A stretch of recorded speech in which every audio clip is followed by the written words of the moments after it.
Hey, what's up, guys? Happy Halloween. It's Mr. Joshua with another custom Gundam MSA review. And since today is Halloween and I'm home all alone for the time being, I thought I would do this special little video on one of these customs I've done. This is a custom Halloween Gelgoog that I made last year. And it's been in my collection for, a year now. And I've done a review on it once, and the review was kind of shitty. At the time, I didn't have a tripod, so I had to, basically one-hand it. So, oh yeah, and I have a new camera too, so, you actually see all the detail in here that I've done to the figure. And it looks really nice. And again, the reason why I made this figure last year was because I made it for my Gundam contest that I've been doing for about 3 years now. I didn't do it this year because it kind of feels like no one's, really interested in the Gundam contests that I do, or in a Gundam for that matter. It's pretty sad. But yeah, the guy who won this figure last year, I got a hold of him and everything, and he hasn't really gotten a hold of me back, and it's been years. So I was like, all right, screw it, I guess I'm gonna, keep it. But yeah, right now I have two of these figures in the world. I have this one, and the other one's in like Las Vegas, I think. But yeah, this figure, it's pretty well detailed. What I originally did was I took a Gelgoog, a standard grade Gelgoog, and I took some molding putty, and what I essentially did was I just took the molding putty and customized everything that you see here, and that's not it. What I did afterwards was I bought about $40 worth of a silicone mold, and I molded every single part of the Gelgoog that I customized. So every single thing on here you see is a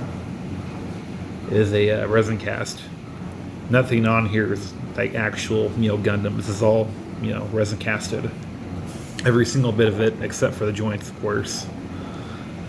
But yeah, he's been in my collection for a year now, man. He's pretty fucking cool. The first one that I made, he didn't have two of the stabbing knife-looking things. He only had one in one hand. And as you can see, it's been a while since he's been moved around. I just moved him after a year, and his leg popped right off. So that's pretty cool.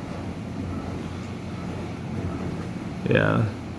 Sometimes when it comes, popped right out. That's awesome. Again, sometimes when you're using a super glue on plastic, as you see here, sometimes the plastic will get heated up and kind of eaten away with the super glue that I used, which is kind of shitty. But the good thing is, I'll just put another ball joint in there. No big deal, Fuck you, ball joint. So, anyways, back to review. As you can see, this figure is very detailed. It took me several hours to make this figure, and it was totally worth it too. The very first thing I sculpted on here was the chest. The chest, I wanted to look like a kind of an evil, grimy looking jack-o'-lantern, and it came out perfect. And so I made the head, the stem of the helm of the jack-o'-lantern, and it came out fucking awesome. It really did.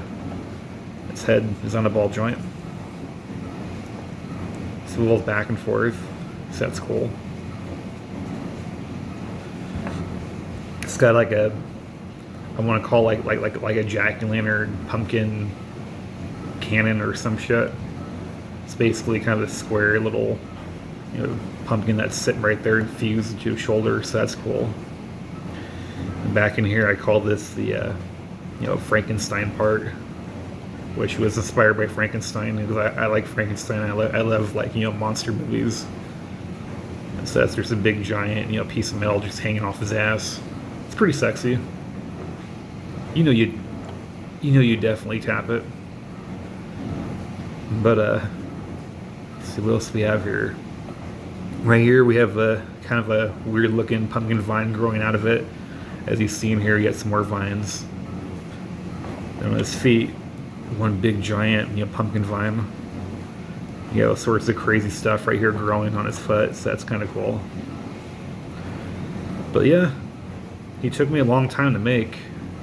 The first one that I did make, I painted it all the way, and at the time I didn't really know how to properly dye action figures, and so the second time when I made them again, I essentially dyed the whole entire figure brown, so that way it would save me the trouble of giving it a brown base coat to give that dirty, grimy look, And after that, I just painted everything. I painted the orange here, some green, some silver, and then I gave it a dirty wash. This is, literally how it came out. And the joints on here, the joints aren't, perfect at all. They're kind of loose, but, that's okay.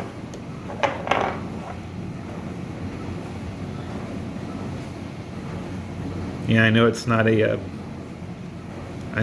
not like a perfect, figure. You can definitely use some, modifications to the joints. But other than that, I did a really good job on it. As you can see, all that detail that I put into the figure. Just on the foot alone, there's a fuck ton of detail,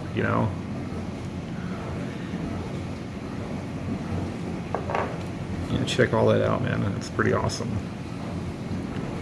Give him like a weird, vine monster foot. I mean, who wouldn't want this figure,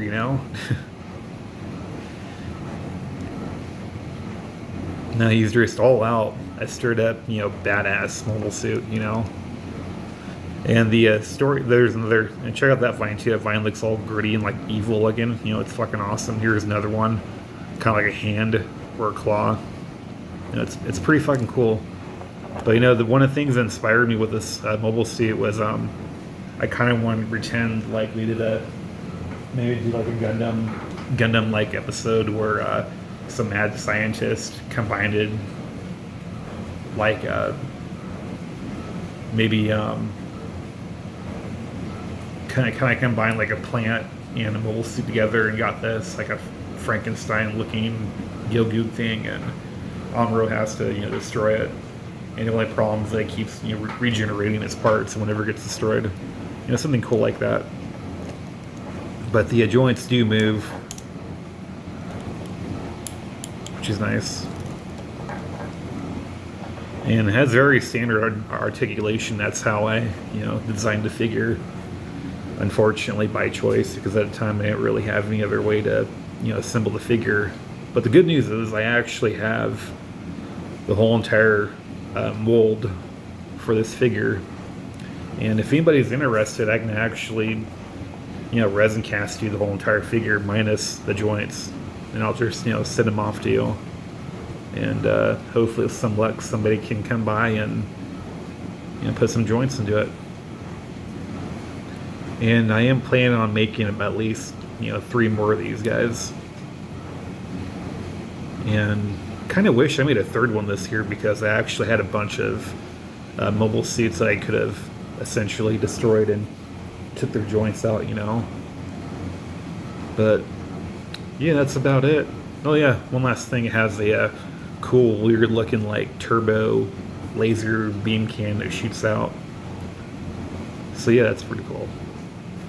But yeah, that's my really cool, sexy, handmade, custom Halloween Gelgoog. Awesome. And if you guys like my videos, please like, subscribe, and happy Halloween, and thanks for watching.